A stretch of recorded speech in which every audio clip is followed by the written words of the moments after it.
பா தம்பி எங்கப்பா?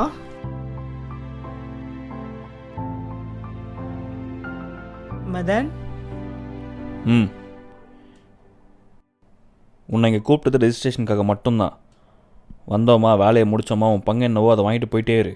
அதை விட்டுட்டு இங்கே உறவு கொண்டாடலான்னு பார்த்த அசிங்கமாயிடும். டே மதன், அக்கா கிட்ட என்ன பேசிட்டு இருக்க? என்னது அக்காவா? எனக்கு இருந்தது ஒரே ஒரு அண்ணன் மட்டும்தான். அவனும் எப்பயோ செத்துட்டான். கண்டவங்க கூடலாம் நல்லா உறவு கொண்டாடிட்டு இருக்க முடியாது. யாரோ